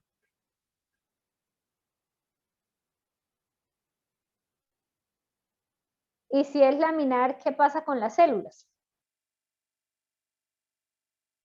Si es laminar, las células pues siguen derecho. Pero ¿qué les enseñaron a ustedes cuando vieron fisiología con respecto al flujo? Es constante y central. Pero es constante y central ¿qué? Las células, el flujo. Los eritrocitos. Las células. Las células. Entonces, el flujo sanguíneo es laminar por dos razones principales. Uno, para que no se golpee ¿con quién? Con el endotelio. Porque si se golpea con el endotelio, ¿qué pasa? Hay turbulencia. No tanto. ¿Qué pasa si yo me golpeo? Ustedes ven un río, ¿Se unen ¿cierto? los leucocitos?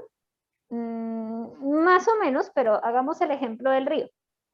Ustedes tienen un río donde hay una parte que es supremamente lenta, laminar, etcétera, y hay una parte más abajo donde ustedes ven unos rápidos. Si esos rápidos tienen bastante fuerza,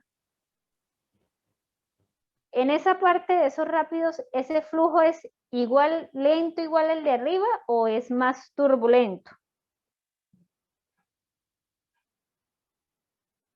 Turbulento. Más turbulento. Por ser más turbulento, tengo riesgo con las rocas que haga ¿qué? Si es turbulento. Que ¿Qué se le puede hacer? desprendan. Que se desprenda. Entonces, si el flujo sanguíneo no fuera laminar, sino que fuera turbulento, resulta que esa turbulencia puede ser que se me suelte una célula endotelial, ¿cierto? Y si se me suelta la célula endotelial, ¿qué me desencadenaría en ese vaso sanguíneo? Si se va la célula endotelial, sin hablar de respuesta inflamatoria, ¿qué queda expuesto? Aumenta la Usted permeabilidad del vaso, profe. No, señor. Si se me suelta la célula Respuesta a la membrana endotelial, basal. queda expuesta a la membrana basal, bueno, más o menos, pero ¿qué queda expuesto? Que ustedes lo tejido. vieron en fisiología. No, señor. ¿Qué queda expuesto?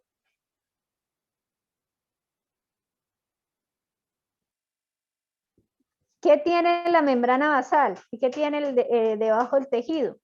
¿Qué La materia componente? extracelular, profe. Las fibras de colágeno. Las fibras de colágeno. ¿Y las fibras de colágeno quién me va a activar?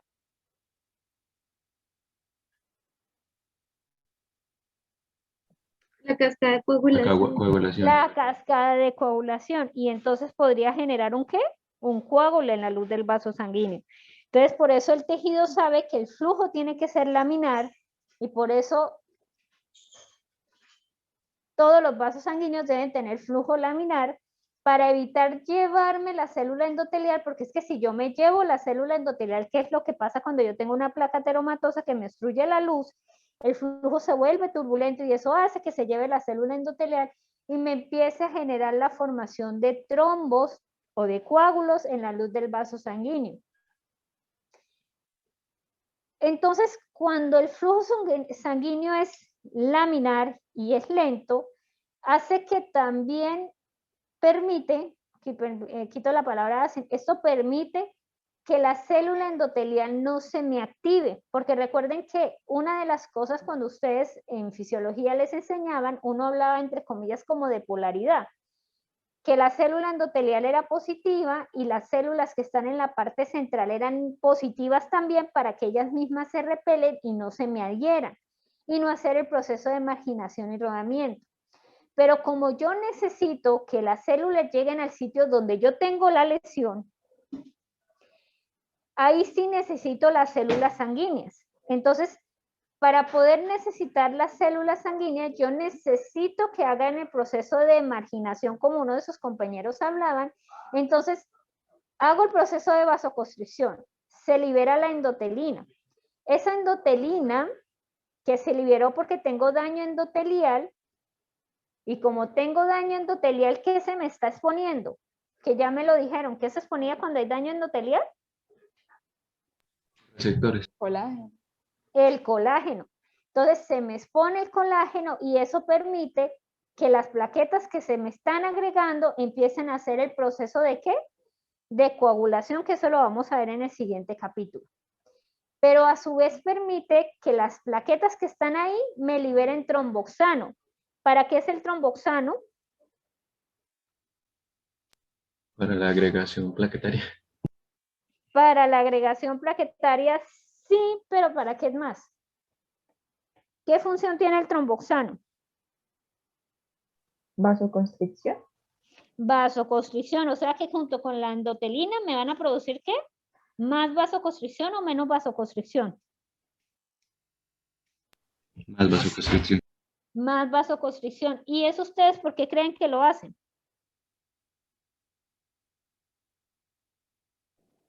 Para aumentar la marginación. Recuerden que estamos hablando de plaquetas. Ahí en ese momento todavía no estamos hablando de marginación porque todavía no me alcanza a hacer marginación. ¿Para qué lo hago? Recuerden que es un momento transitorio. Ustedes me lo están hablando muy lento, pero esto es un momento que es muy cortico. ¿Para qué lo hago? Por ahí un compañero de ustedes me dijo al principio cuando le pregunté qué era el tromboxano. ¿Para qué lo hago? ¿Para permitir más qué? La formación de coágulos. Sí, pero ¿cómo se llama eso? Agregación plaquetaria. Pero resulta que simultáneamente se libera óxido nítrico. ¿Y qué es óxido nítrico? Vasodilatador.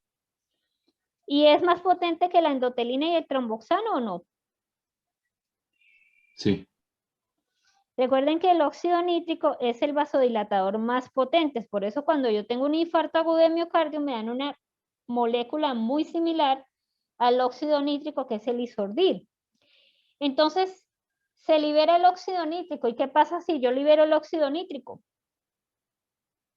¿Qué le pasa al vaso? Estoy en vasoconstricción, liberé óxido nítrico. ¿Qué voy a hacer? Vasodilatación. Vasodilatación. Resulta que no solamente se libera óxido nítrico, se libera también prostaglandinas. ¿Las prostaglandinas son vasodilatadores o vasoconstrictores?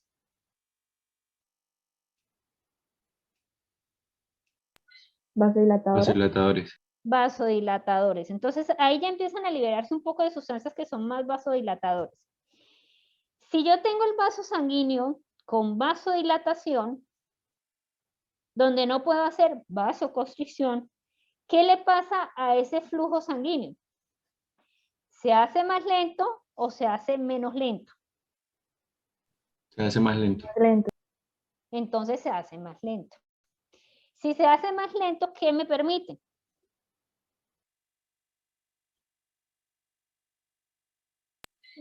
Que más células inmunológicas se puedan unir al endotelio. Esa es una parte, o sea, eso permite que las sustancias y que las células como que se reorganicen. ¿Qué quiere decir reorganizar? Que las células puedan pasar más lento por la luz del vaso sanguíneo, que las sustancias que yo estoy liberando de la respuesta inflamatoria junto con algunas interleuquinas y prostaglandinas me señalen el sitio. ¿Por qué yo señalo el sitio?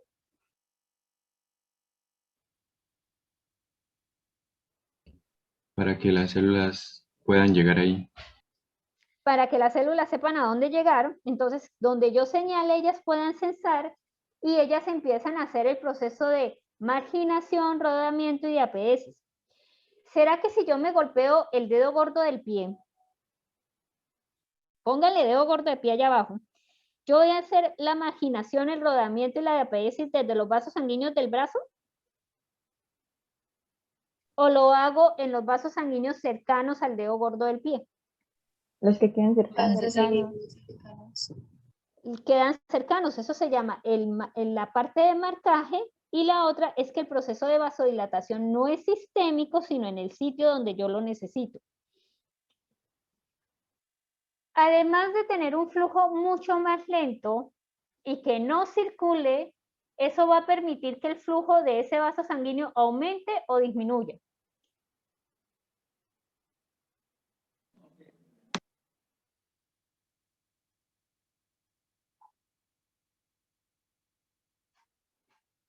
¿Qué creen ustedes? Tengo el vaso sanguíneo dilatado, pero el flujo es lento. Viene sangre de unos vasos sanguíneos que no han tenido cambio vascular. Este no sufre de vasoconstricción, no puede hacer el proceso de vasoconstricción y vasodilatación. Recuerden que eso es lo que me permite que la sangre se mueva rápido. Si no puedo hacer ese proceso, ¿qué pasa con el flujo sanguíneo en ese segmento? ¿Aumenta o disminuye? El flujo disminuiría por la vasodilatación. El contenido no es el ¿Aumentaría? Aumentaría, ¿no? Sí, porque recuerden que el flujo, cuando yo hablo de flujo es de contenido. Si yo no tengo proceso de vasodilatación y vasoconstricción, es como cuando ustedes tienen, a ver qué les pongo de ejemplo. Una manguera no, porque la manguera es uniforme. Tocaría con una arteria. Pero estamos hablando de lo mismo. Es que yo tengo una parte muy dilatada Recuerden que cuando yo digo que está vasodilatada es que el músculo liso se estira completo y está vasodilatada y el segmento distal si hago el proceso de vasoconstricción y vasodilatación. Pero a pesar de que esta está dilatada, sigue drenando el líquido. El extremo contralateral, o sea, por donde llega el flujo, ese sí tiene el proceso de vasodilatación y vasoconstricción. La sangre va a llegar en la misma cantidad. El hecho de que pase mucho más lento no quiere decir que no circule el flujo, o sea, que no pase el flujo, pero eso sí me va a causar, como se va a hacer mucho más lento, me va a causar que aumente el volumen en ese vaso sanguíneo, en ese segmento del vaso sanguíneo. Si aumenta el volumen en ese segmento del vaso sanguíneo y tengo unas células endoteliales que están retraídas y contraídas, ¿es más fácil pasar el espacio intersticial o no? Sí, es más fácil. Por eso se habla que hay un aumento de la permeabilidad microvascular, o sea, que me permite que se pase mucho más rápido el contenido que está en la luz del vaso sanguíneo al espacio intersticial. Recuerden que también el hecho de yo tener vasodilatación, eso va a hacer que la piel se torne rojita. Entonces, por eso en el proceso inflamatorio hay eritema en el sitio donde yo tengo la respuesta inflamatoria. La siguiente.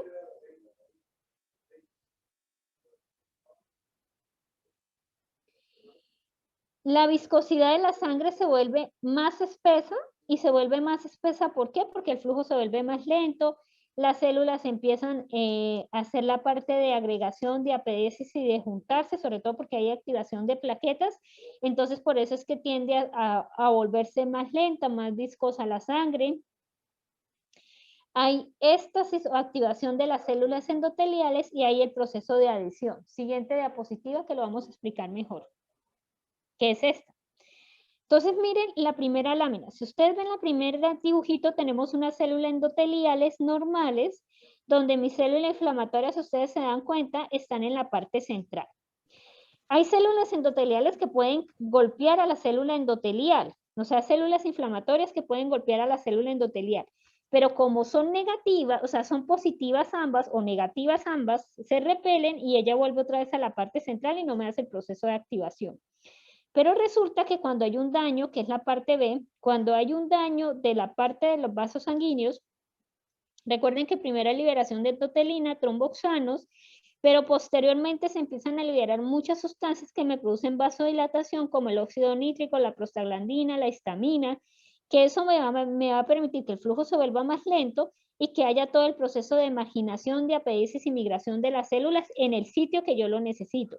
Recuerden que ese proceso de cambio va a ocurrir exactamente en el sitio de la lesión, no en todo el vaso, en todo el trayecto del vaso sanguíneo. Ese proceso, cuando se me daña una célula endotelial, pues va a causar que esa célula endotelial, si es la condición, porque recuerden que las células inflamatorias a veces se degranulan y esa degranulación produce destrucción de la célula endotelial y de las células del tejido adyacente. La idea es que si hay necesidad de destruir mi célula endotelial, pues las células inflamatorias se me van a activar para hacer todo el proceso de degradación de eso que me está causando la lesión de las células. Viene el macrófago, fagocita y hace todo el proceso de ayudar a activar la respuesta inflamatoria. La siguiente.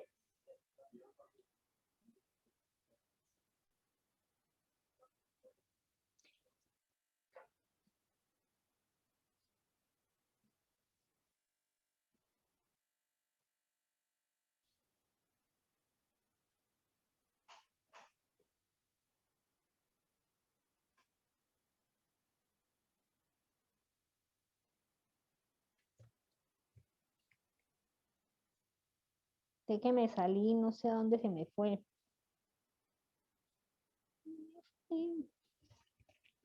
Listo. Bueno. Y aquí ustedes miran donde dice D y E, entonces por lo menos la D dice que por lo menos ocurren o continúa el daño. Las células inflamatorias también intervienen. Recuerden que activar la respuesta inflamatoria es muy buena porque me ayuda a quitar el agente causal. Pero a veces las mismas células inflamatorias son responsables de dañarme el tejido. Entonces uno debe tener mucho cuidado en esos dos aspectos. Y después lo que ocurre es la proliferación o liberación de crecimiento endotelial, la activación de las células endoteliales y se recupera nuevamente la integridad del vaso sanguíneo para el funcionamiento normal. La siguiente diapositiva.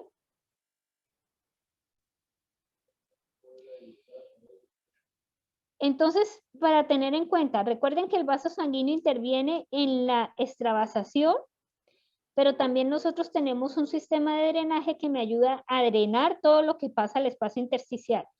Con el tiempo, los mismos vasos sanguíneos reciben lo que salió, pero no es suficiente. Entonces, nosotros tenemos generalmente un drenaje, que es el drenaje linfático, que es el que ayuda por declive a la parte de drenaje de lo que a nosotros nos queda en el espacio intersticial. Este proceso ocurre tanto en el exudado, o sea, todo lo proceso asociado a respuesta inflamatoria, como en el trasudado. La siguiente diapositiva. Entonces, ¿cuáles son los factores que intervienen o qué reacción interviene? Entonces, recuerden que hay factores de crecimiento. Esos factores de crecimiento junto con las células inflamatorias que ayudan al proceso de fagocitosis. Y lo otro importante es que hay un proceso que es de reclutamiento, reconocimiento y eliminación. Siguiente diapositiva. Entonces, para dejarlo hasta acá, entonces recuerden que el reclutamiento se divide en 3 procesos, que es 1, la marginación, rodamiento, adhesión, migración a través de la pared del endotelio y migración al sitio del estímulo. Y esto depende de unas señales que libera el tejido. Esas señales que liberan el tejido es el que le dice que algo está pasando en ese tejido. Y posteriormente esas señales disminuyen para poder darle cese a la respuesta inflamatoria.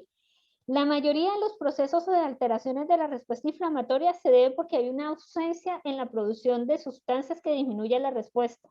De eso nos vamos a dar cuenta ahorita más adelante, sobre todo de la acción de algunas interleuquinas como la 1, la 10, que cuando hay ausencia me puede empeorar la respuesta inflamatoria o me puede empeorar o disminuir la respuesta inflamatoria. Bueno, jóvenes, lo dejamos hasta acá porque tengo que entrar a morgue. Entonces nos vemos en la próxima clase, que es el lunes. El lunes sí damos clase.